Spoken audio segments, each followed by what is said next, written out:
태극 사랑방을 시작하겠습니다.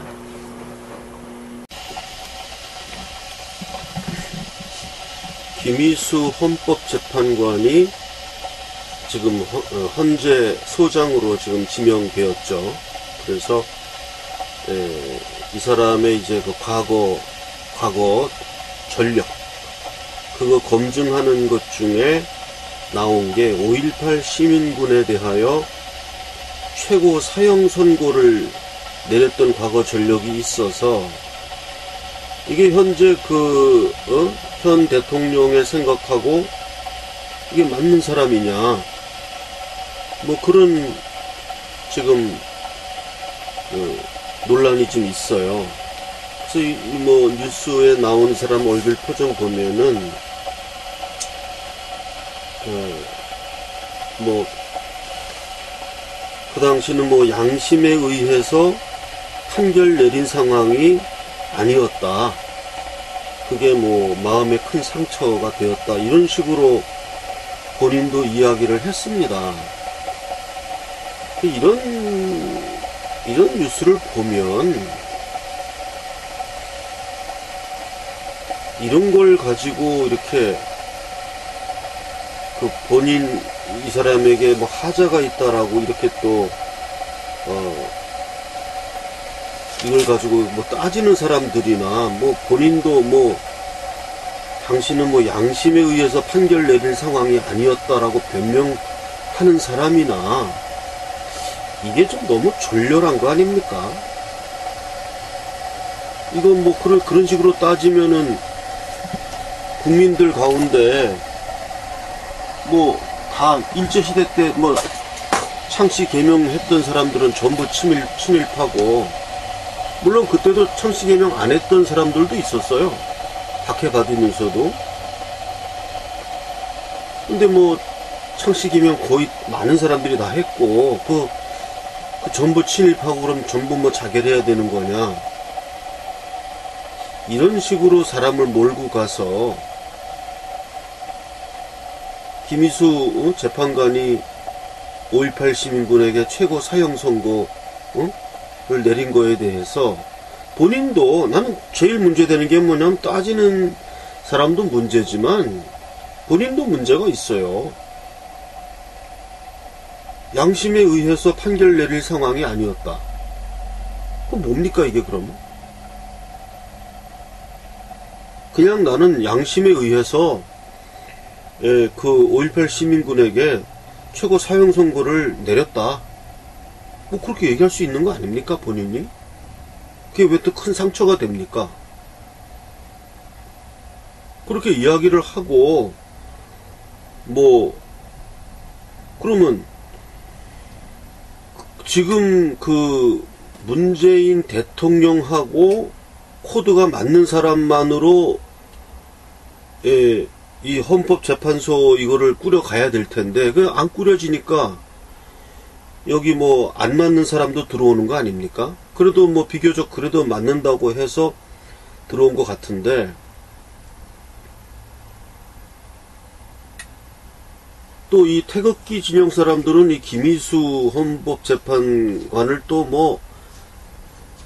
뭡니까 통진당 그거 위헌 그거 할 때 소수 의견 낸 사람이었다고 또 엄청 김희수 이 사람을 또 비판해요. 그러면 통진당 그거 할 때는 이 사람이 좌파였고 5.18 시민군 최고 사형 선고할 때는 이 사람이 우파였고 동일한 인간인데 뭐 이렇게 됐다는 거 아닙니까?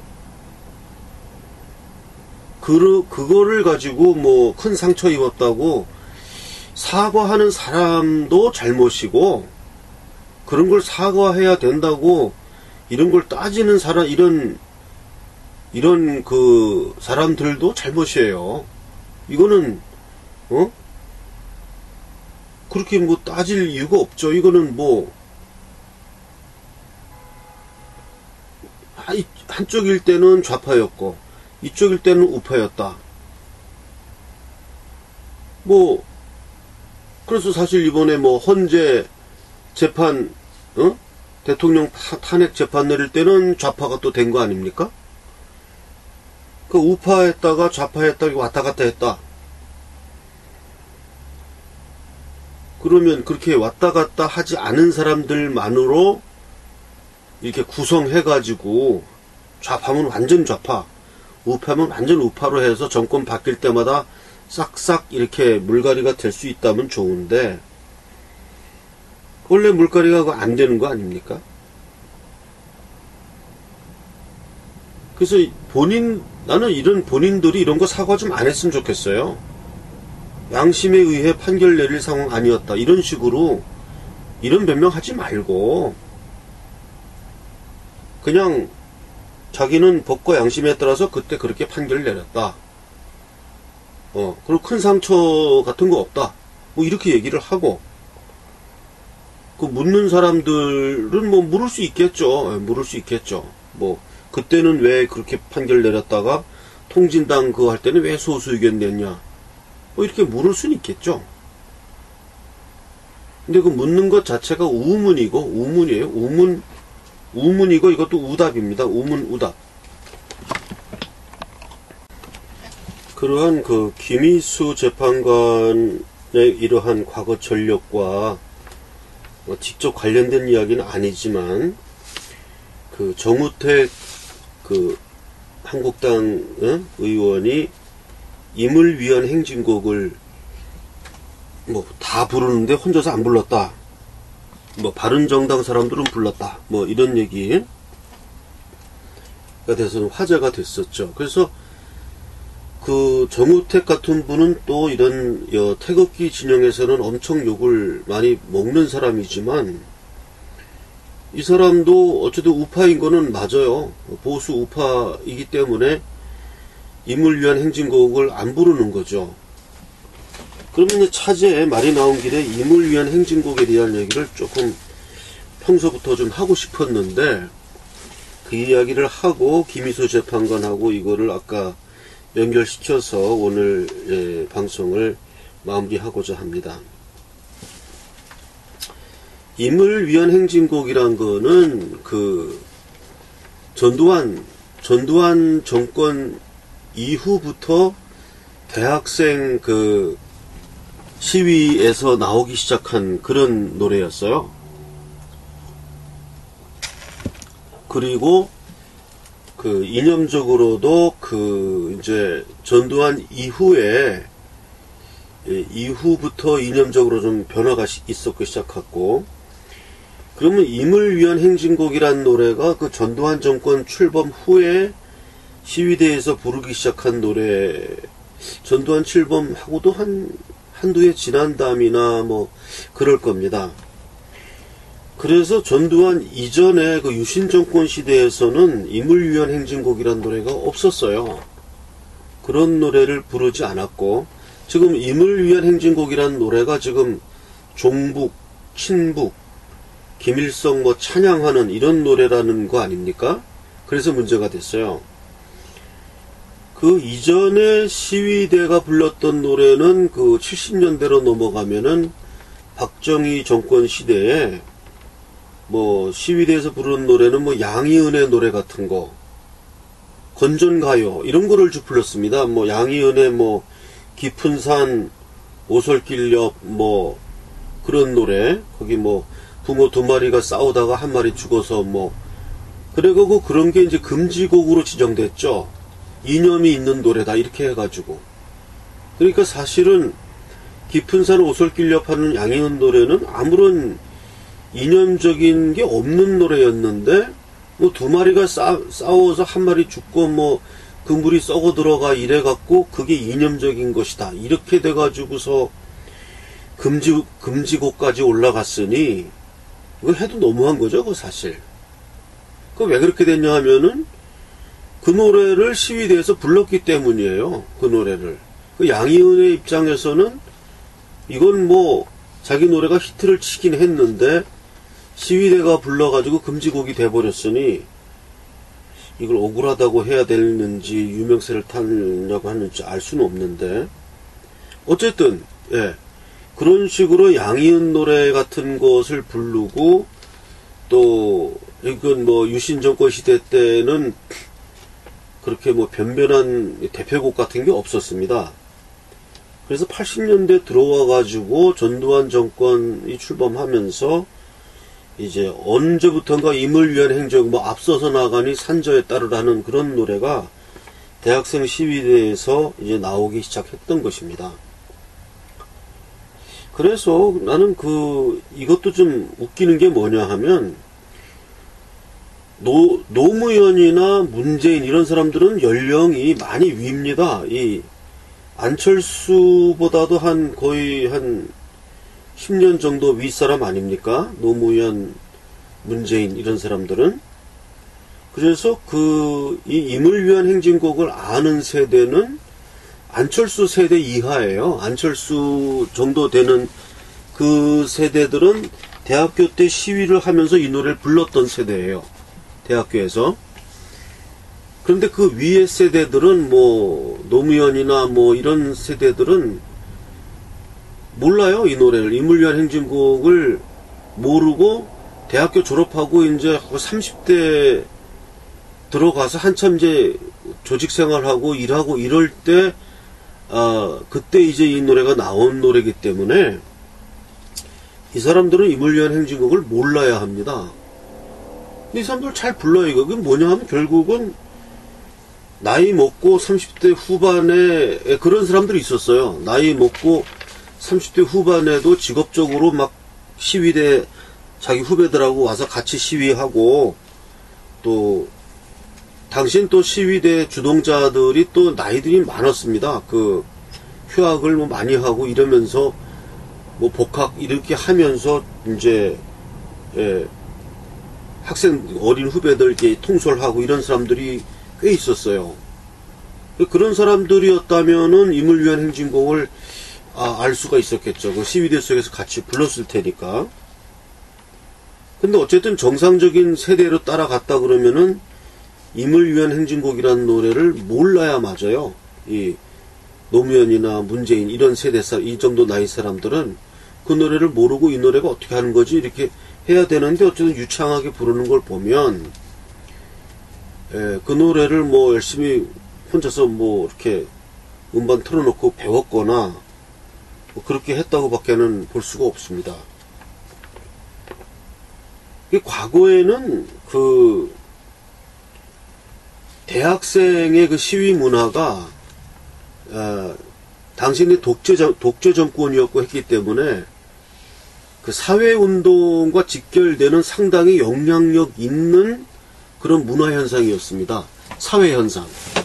대학교 시위라는 것에 대해서 정부도 유신정권이나 또 제5공화국 정부도 대학생들 시위에 대해 가지고 굉장히 민감하고 그거를 진압하기 위해서 굉장히 예민하게 행동했던 정권이었죠. 왜 그렇게 됐냐 하면은 그것이 바로 독재 타도 뭐 이러면서 사회 운동하고 바로 직결되는 문제였고, 그리고 물론 유신 정권 시대 때 인혁당 사건이라든가 이런 식으로 해서 뭐 억울한 그런 희생이 뭐 많았죠. 그러니까 그 당시에서는 그거를 인혁당 사건이나 이런 것이 이제 독재 타도라든가 체제 부정의 성격이었는데, 그거를 종북, 친북으로 몰아가지고, 그렇게 해버린 거였기 때문에 좀 문제가 있었죠. 그러나, 이 임을 위한 행진곡을 부르는 이 시점으로 넘어오면서는 분명히 이거 이념적으로 친북, 종북적인 어떠한 운동이 있었던 거예요. 그 흐름이 생긴 것이고, 그것은 이제 5.18에서 북한 특수군이 이제 내려온 것이었고, 그래서 그것은 분명히 이념적인 어떤 흐름이 있었던 것입니다. 그래서 그 당시에 어떤 이 대학생이란 것은 어떤 의미에서는 시위 문화의 핵심 세력이었고, 사회혁명과 주도되는, 그래서 뭐 대학교 총학생회 이철 같은 사람은 서울대 총학생회장을 했다가 나중에 뭐 승승장구했지 않습니까? 나이가 작년 40대 넘어 들어가면서 발탁돼 가지고 뭐 철도 거기 뭐 제일 우두머리까지 하고 뭐 국회의원도 하고, 예, 이렇게 바뀌었죠. 그러니까 그런 사람 이제 좌파 운동이었는데 이제 우파 쪽으로 이제 들어가서, 예, 그런 식으로 살아갔고, 결국 그 어떤 이념이라는 것은 살기 위한 하나의 방편인데, 여기에 대해서 너무 목숨 걸고 이렇게 막 이런 대결이 어떻게 보면 이제 넌센스예요. 넌센스. 그러면은 그 당시에 또 이렇게 왜 이렇게 좌파 또 사회 혁명 운동, 이 민중 데모 시위대가 이렇게 했냐 하면, 이 사람들은 그 북한과의 어떠한 그 연결이 있다는 것을 상당히 자기가 이렇게 우쭐댈 수 있는, 야, 이게 굉장히 어떻게 보면 남들이 보면 굉장히 무서운 일 같지만 본인은 동토를 자기가 밟아본 사람이다. 북한에 갔다 왔다. 이거 자기가 동토를 밟아본 사람이다 하는 어떤 그런 그 우쭐하는 그런 게 분명히 있습니다. 이 사람들이 분명히 있고, 이 우파를 따라가는 이 젊은 사람들은 좀 촌딱처럼 보는 그런 어떠한 그런 분위기가 좀 있었어요. 그러면 왜 이렇게 민주화 세력이라든가 좌파 세력이 왜 이렇게 요새 와서는 광화문의 촛불 시위 같은 거가 왜 우리가 이것을 친북, 종북, 좌파 이렇게 보게 되느냐? 젊은 사람들이 왜 이렇게 종북 사상에 젖었느냐? 이렇게 왜 보는 게 뭐냐면은, 과거에 유신 정권이나 전두환 정권 때 그때 이렇게 그 시위했던 그 시위의 성격하고 지금 광화문 촛불 시위와는 많이 좀 다릅니다. 이 광화문 촛불 여기에는 분명히 친북 종북적인 그런 게 막 나타나는 거예요. 그런 게. 그럼 왜 이렇게 됐냐 하면, 젊은 사람들은 뭔가 자기가 사회에 참여를 하고 있다. 나의 힘이 사회를 변혁시킨다. 하는 어떠한 그런 걸 느끼고 싶어 해요. 즉, 철학적으로 얘기하면은 이게 소외 개념이죠. 내가 소외되지 않았다. 이런 사회를 움직이는 힘으로부터 나는 배제당하지 않았고, 내가 그 사회를 움직이는 그 핵심 속에 있다는 걸 자각하고 싶고, 그 자각심을 주는 거예요. 친북, 종북의 어떤 핵심 운동하는 사람들이 너는 그 사회 혁명 운동의 핵심 속에 있는 영향력을 가진 사람이다 하는 의식을 주는 겁니다. 젊은 사람들과 갖고 싶어 해요. 우쭐하는 마음이죠. 그것을 주려면은 지금은 친북, 종북 이념밖에는 없어요. 왜냐하면 이제 사회가 독재 정권이 없지 않습니까? 우리나라에. 독재 정권은 그 6.29 선언하면서 노태우, 그 다음에 이제 김영삼 문민정부 이렇게 넘어오면서 독재 정권의 이미지는 이제 없어졌기 때문에, 옛날에는 독재 정권 대 민주화 세력이라는 그게 대결 양상이었어요. 독재와 민주화의 대결. 그렇기 때문에 민주화를 대변하는 그러한 그 시위 운동이라든가 대학생 데모, 이러한 것이 친북 종북이라고는 할 수 없었어요. 그게 그 안에 친북 종북이 섞여 있었을지는 모르지만 그 농도도 그렇게 진하지 않았고 소수였다고 봅니다.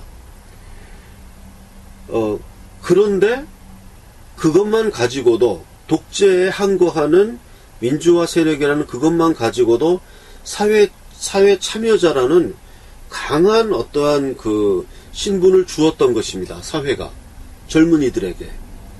그러니까 젊은이들은 그러한 자기가 칭호를 받는 게 우쭐한 마음이 되는 거예요.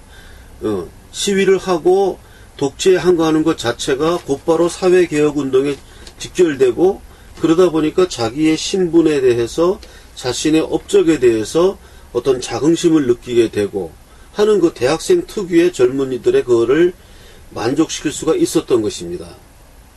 그런데 독재 정권이 없어지고 문민정부가 들어서고 하면서 한동안 이 대학생이 뭐 요새도 시위해? 뭐 이런 식으로 된 겁니다. 요새도 시위, 뭐 독재 정권 없는데 왜 시위하지? 이런 식으로 돼가지고 결국 대학생들이 그토록 원했던, 대학생들은 공부만 하는, 상아탑 안에서 학문에 탐구할 수 있는 그런 환경이 만들어지자 오히려 좀 우스운 사람처럼 돼버린 거예요. 사회에 참여할 길도 없고 뭐 데모할 일도 없는데 너희들은 공부만 해. 이런 환경이 돼버린 겁니다. 거기에 대한 어떠한 그 반대작용이 이 친북 종북 이념화입니다. 예, 그러니까 친북 종북으로 이념화 되어야만이 어떤 그 우쭐하는 마음을 충족시켜 줄 수가 있는 거예요. 그러면 데모할 이유도 있는 거고.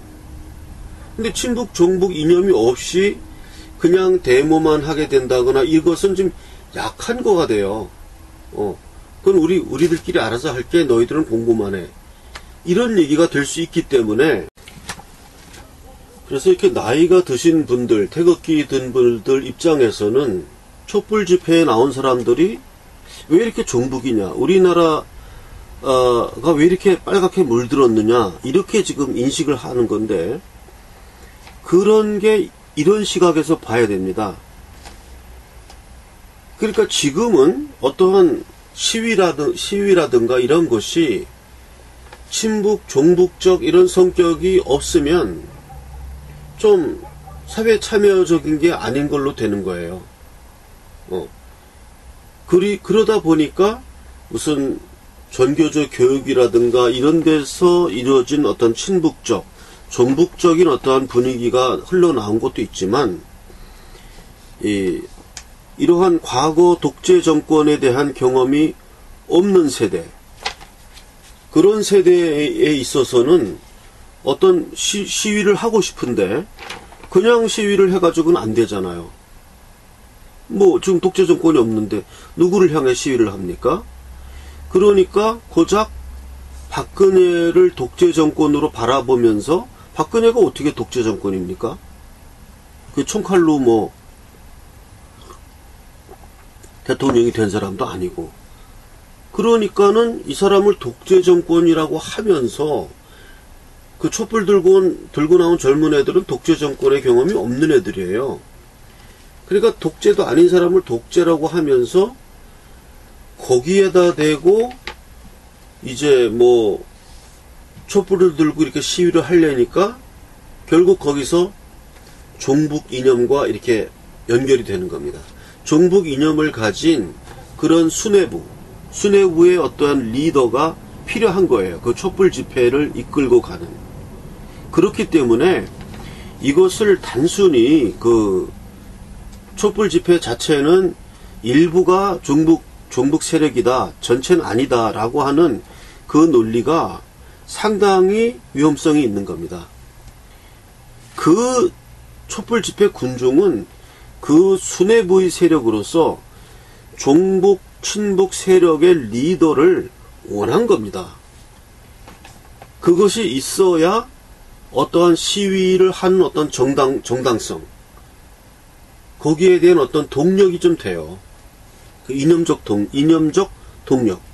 이런 거가 교묘하게 젊은 사람들이 그 우쭐하고 싶은, 내가 촛불 들고 나가는 것이 사회 참여고 어떤 사회 정의 실현을 할 수 있는 길인데, 그것이 친북, 종북 이념을 제외하고 단순한 어떠한 그 부정부패, 최서원이라는 여자와 짜고 쳤다 하는 그 부정부패만 가지고 그것만 타도하자 하면서 외치기에는 뭔가 뼈가 없는 문어 같지 않습니까? 그러니까 거기 척추로서 뼈대 있는 척추로서 필요한 것이 친북, 종북 이런 공산주의 이념인 것입니다. 민중봉기 이념, 계급투쟁 이론 이런 것이 어떠한 그 기부스처럼 문호처럼 흐물흐물 흘러져 내리는 어떤 이런 것을 지켜세우는 뼈대 있는 어떠한 뼈대 구실을 하는 이념으로서 그러한 친북, 종북적 이런 사고방식, 그러니까 민노총이라든가 이런 것들이 뼈대를 하게 되는 거예요. 나는 그렇게 봅니다. 이것이 과거의 그런 독재정권, 유신정권이라든가 전두환 정권 여기에 대해서 대항했던 민주화 이 운동과 요새 일어나는 촛불 민중 운동과의 차이점이 그래서 있는 거예요. 과거의 그 독재 정권과의 민주화 투쟁은 그것 자체만, 우리는 민주화 투쟁 한다는 것만 가지고도 어른들이 학생들을 인정해 줬어요. 야, 너희들 참 대단하다 이러면서 격려하는 어른도 있었고, 또 시위를 하면은 거기 뭐 어른들이 막 같이 시위도 해줬고, 그래서 상당히 젊은 학생들에게 어떻게 보면은 그 자긍심 이런 거를 줄 수 있었고, 우쭐하는 마음이 많이 보상될 수 있는 그런 분위기였습니다. 세월이 이렇게 한 20년쯤 이렇게 20-30년 이렇게 흘렀죠. 20년 정도 흐르면서, 그러면서 이제 촛불 든 사람들에게는 과거 독재 정권과 민주화와의 그런 대결 현상이 아닌 상황인데, 뭔가 자기가 사회를 움직이는 주도 세력이 되고 싶다는 그런 어떤 뭐 속칭하는 우쭐하는 그런 동기죠. 그런 동기를 이렇게 되려면은 이 지금 친북, 종북 어떤 이런 이념적인 그런 뼈대가 없이는 나머지 뭐 부정부패한 최순실 이것만 가지고는 이게 이념적인 어떤 뼈대 구성이 잘 안 돼요. 그렇기 때문에 거기에 친북, 종북 이념이 들어가는 겁니다. 그래서 기묘하게 그 뼈대는 친북, 종북 이념인데 그 살은 그렇지 않은 사람들로 이렇게 융합된 어떤 이런 사이보그적인 이런 괴물이 나타나는 거예요. 사이보그적인 괴물. 굉장한 힘을 갖고 있는 거죠. 나는 이렇게 봅니다. 그래서 임을 위한 행진곡부터 제가 이렇게 쭉 분석을 해서, 아까 그 김희수 헌법재판관하고도 이렇게 직접적인 연관은 되지 않아요. 그래서 결국이 뭐냐 하면, 김희수 헌법재판관이 5.18 시민군에 대한 최고 사형 선고를 내리던 그 시점에서의 사회 문화는 그 독재와 민주화, 독재 정권과 민주화 세력과의 대결이 이루어지던 그런 시대 상황이었고, 그래서 김희수는 그런 판단을 그때 한 거였고, 지금 이제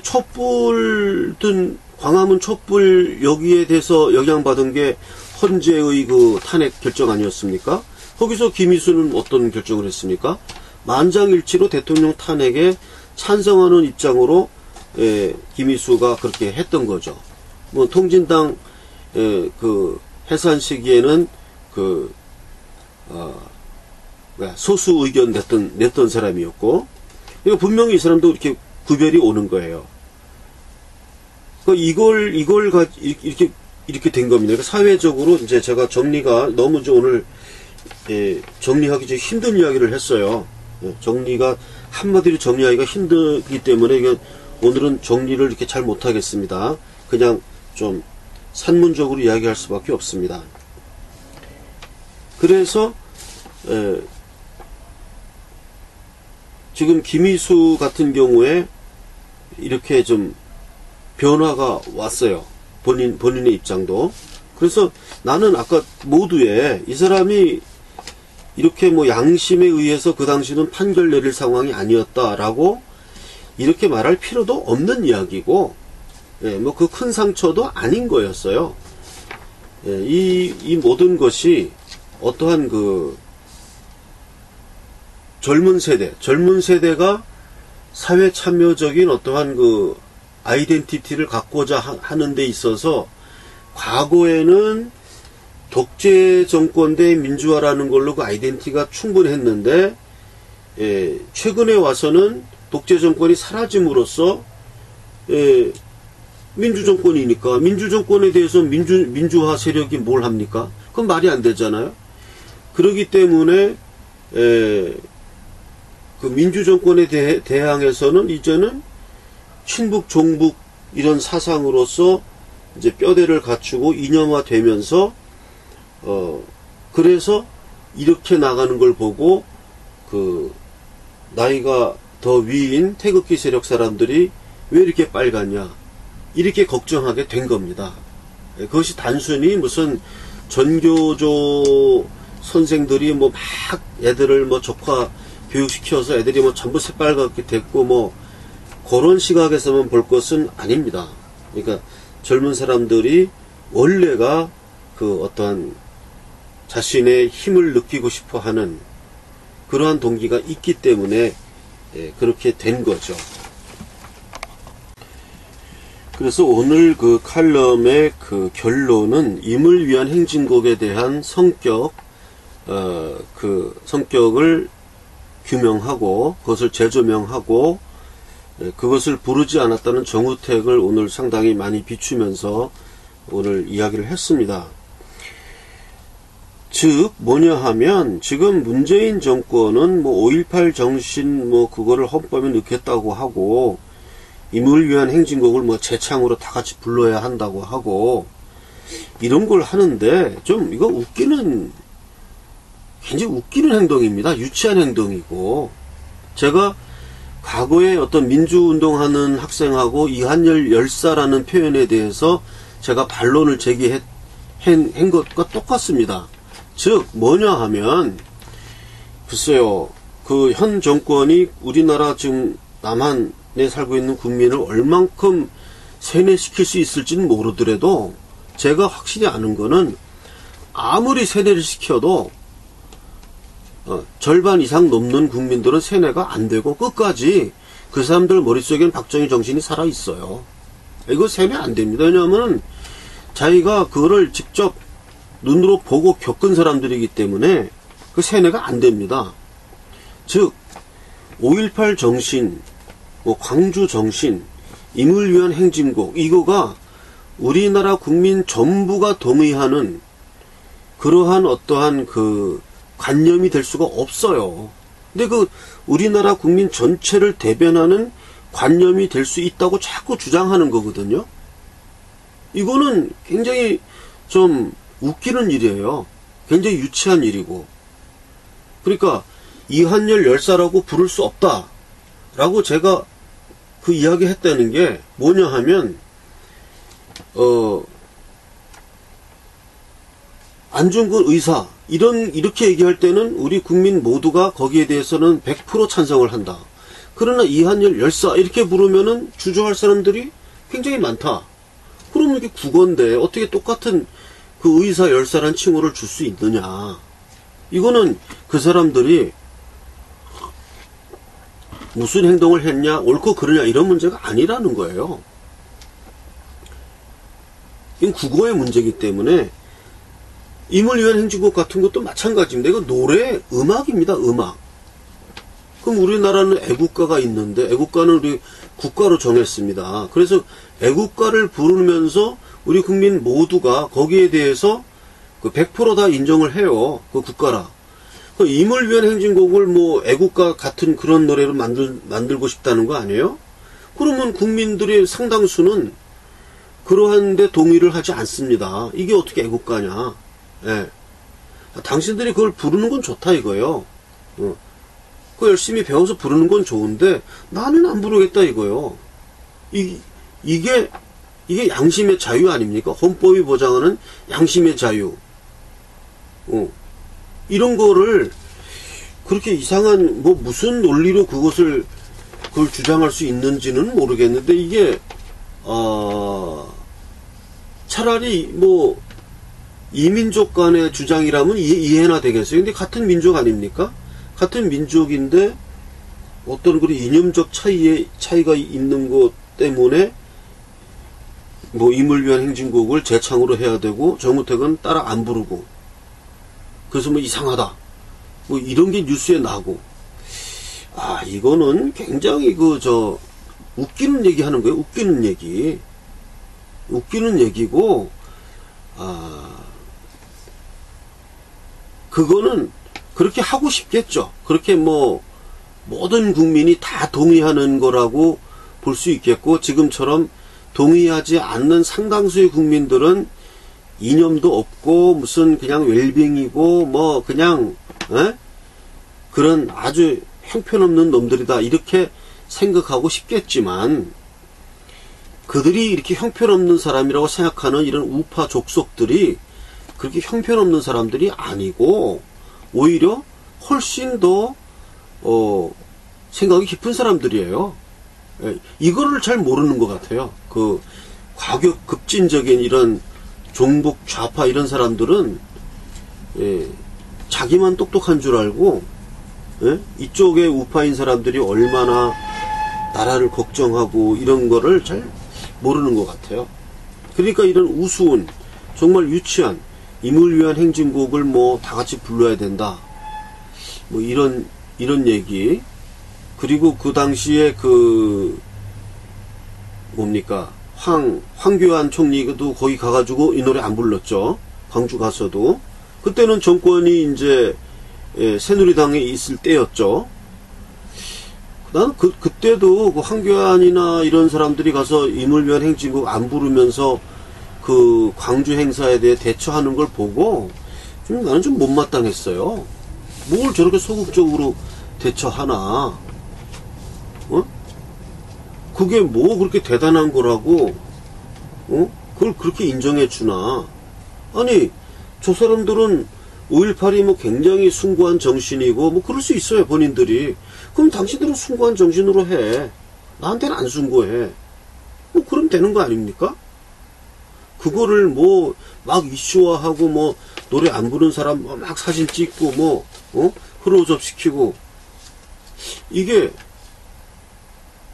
물론 자기는 열심히 임을 위한 행진곡을 막 부르고 정말 눈물 흘리면서 부르는데 옆에서는 입 딱 다물고 있으면 본인은 기분 나쁘겠죠. 본인은 기분 나쁠 거예요. 그거 왜 그러냐? 우리가 안중근 의사 뭐 유관순 누나 부를 때 막 다 같이 부르면서 눈물 흘리고 할 때는 입 딱 닫고 안 부르는 사람이 아무도 없어요. 그건 누가 시켜서 그런 게 아니에요. 저절로 우리나라 한민족이라는 그 공감대가 있기 때문에 100% 거기에 찬성하기 때문에 유관순 누나 뭐 유관순 열사 하면서 눈물 흘리고 할 수 있는 거예요. 공감대가 저절로 형성되는데 이 이한열 열사라든지 임을 위한 행진곡이라는 이런 걸 위해서 공감대를 해보면 이게 둘로 쪼개진다 이겁니다. 둘로 쪼개지는 이거는 뭐 지당한 얘기가 아니에요. 지당하게 이게 하나의 공감대가 절대로 될 수가 없는 겁니다. 이거를 당연히 그러니까 그거를 안 느끼는 사람들이 당연히 이 꽉 다물고 노래 안 부르는 게 당연한 건데 그럼 본인이 당연히 그냥 이게 저 사람들은 나하고 공감대가 안 되는구나. 그냥 기분이 나쁘다. 이러면서 자기 혼자 열심히 불러야 돼요. 그걸 같이 부르자고? 그 말이 안 되는 거예요, 그게. 그러면 같이 부르고 싶으면은 이 공감대부터 만들어 달라 이겁니다. 우리도 5.18과 임을 위한 행진곡이 안중근 의사나 유관순 열사처럼 우리 마음이 느껴지도록 우리가 그렇게 느낄 수 있도록 우리의 공감대를 만들어 달라 이겁니다. 예. 우리가 충분히 느낄 수 있도록 왜 그 5.18이 맞는 거고 그런 거 해가지고 계속 공청회하고 토론회하고 하면서 민주화 열사들은 안중근 의사와 같은 그런 거다. 우리 온 국민이 다 같이 공감할 수 있는 것이라는 거를 계속 해보란 말이에요. 그걸 될 때까지. 그래서 그 공감대가 형성되기 전까지는 한 사람은 이 꽉 다물고 노래 안 부르는 것을 그냥 받아들여야 돼요, 저쪽은. 이쪽은 공감대가 없는데 어떡하란 말이오. 공감대를 만들어 달라고. 우리가 잘못 생각하고 있다면 우리가 회개하고 잘못을 반성하고 그 노래를 정말 눈물 흘리며 부를 수 있도록 우리 공감대를 바꿔달라 이겁니다. 그런 방법을 택하라 이겁니다.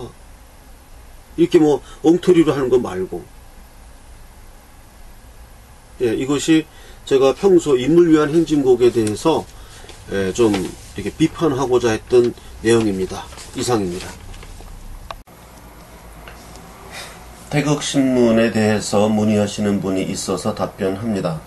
태극신문은 우리 보수 우파를 대변하는 정론지를 지향하고 그것을 목표로 처음에는 주간이나 2주간 정도로 발행을 시작하면서 나중에 점점 사세가 확장되어 가면 매일 신문을 목표로 지금 발간할 계획으로 있습니다.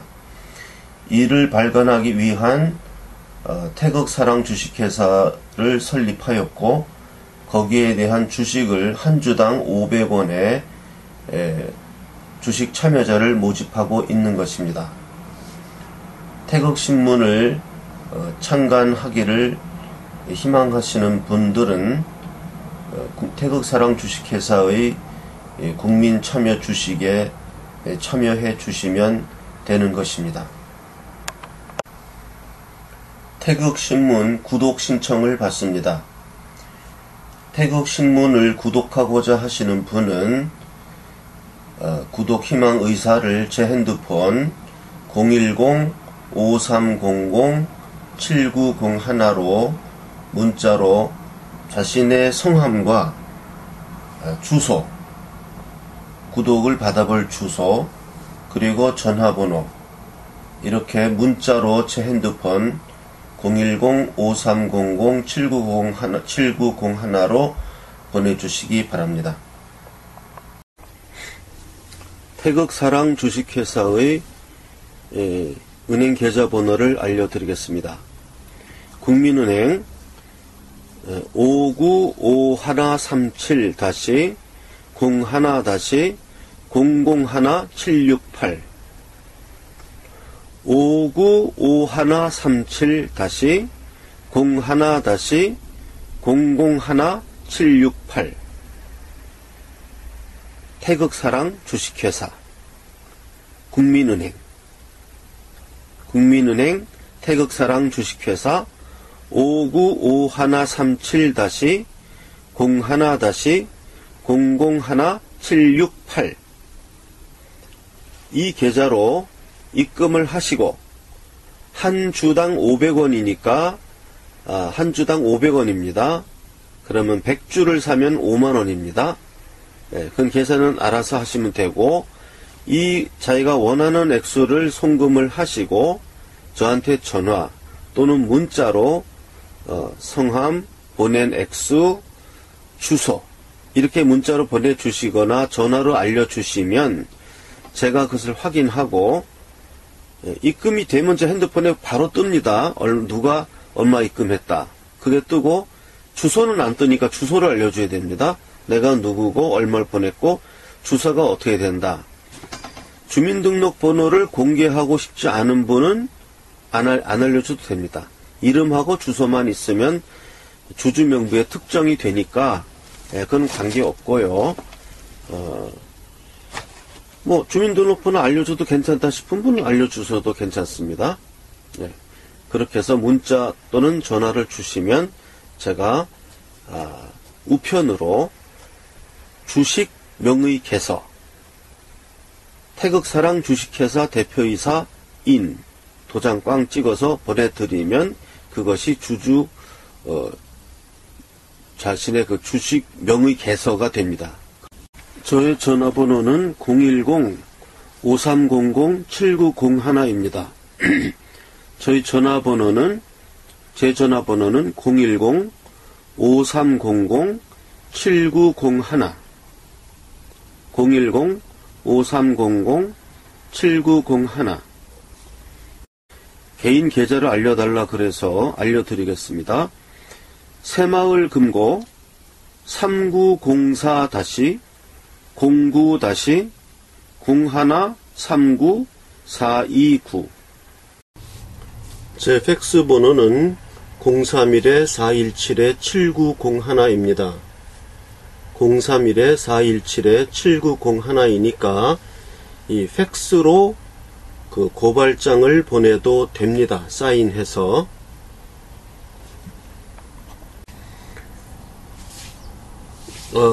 제가 전화를 많이 받는데요.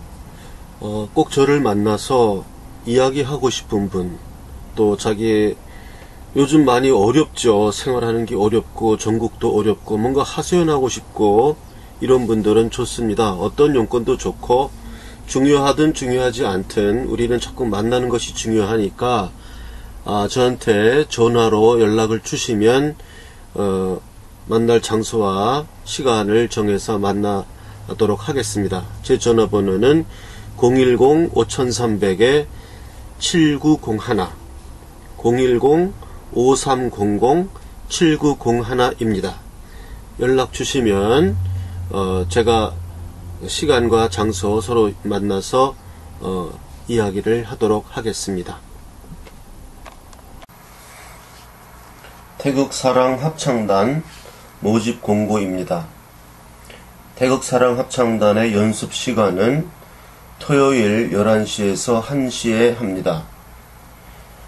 장소는 아직 미정입니다만은 시간은 토요일 11시에서 1시에 하니까 태극사랑합창단에 참여하고자 하는 대한민국 남녀노소 성별, 연령 불문합니다. 제 전화번호 010-5300-7901 010-5300-7901로 문자로 연락을 주시면 제가 접수하겠습니다. 다시 한번 말씀드립니다. 태극사랑합창단 모집 공고, 대한민국 남녀노소 연령 불문, 소프라노, 알토, 테너, 베이스. 연습시간 토요일 11시에서 1시간. 제 핸드폰 전화번호 010-5300-7901로 문자로 참여 희망을 밝히기 바랍니다. 해외 동포께서 저한테 문자를 보낸 분들도 계십니다. 태극신문 주식에 참여하고 싶은데 해외에서는 어떻게 해야 되느냐, 이렇게 문자를 주신 분들이 있어요. 그래서 해외에 있는 분들한테 제가 문자로 답변을 보냈는데 갔는지 안 갔는지 모르겠고요. 이게 해외에 있으면은 지금 의사소통이 좀 이게 국제 전화로 해도 또 못 받는 경우도 많고 하니까요. 해외로 계시는 분이 이 태극신문 주식 참여를 하시기를 원한다면 먼저 한 주당 500원으로 계산해서 참여하실 금액을 국민은행 595137-01-001768 태극사랑 주식회사, 국민은행 595137-01-001768 태극사랑 주식회사 계좌로 입금하시고, 이메일이나 이런 거가 좀 서투르시고 그러면 제 이메일 문자도 잘 안 되고 그러면은 그냥 편지를 보내세요. 해외 편지로. 주소는 대한민국 경기도 안산시 안산우체국 사서함 103호 그리로 태극사랑 주식회사 앞, 이렇게 해서 편지를 보내세요. 다시 한번 주소를 알려드리겠습니다. 대한민국 경기도 안산시 안산우체국 사서함 103호 태극사랑 주식회사, 그리로 전화가 아니라 편지를 보내시고, 본인이 그 답장을 받을 주소를, 외국 주소죠. 외국 주소를 거기다 써서 이 사서함으로 보내시면 제가 그걸 받아서 처리하겠습니다. 제가 뭐 하는 사람인지 또 궁금해 하시는 분들도 있고 그래서 제가 성악가예요. 테너입니다. 그래서 제가 그 연주했던 동영상 하나를 같이 편집해서 올립니다.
alma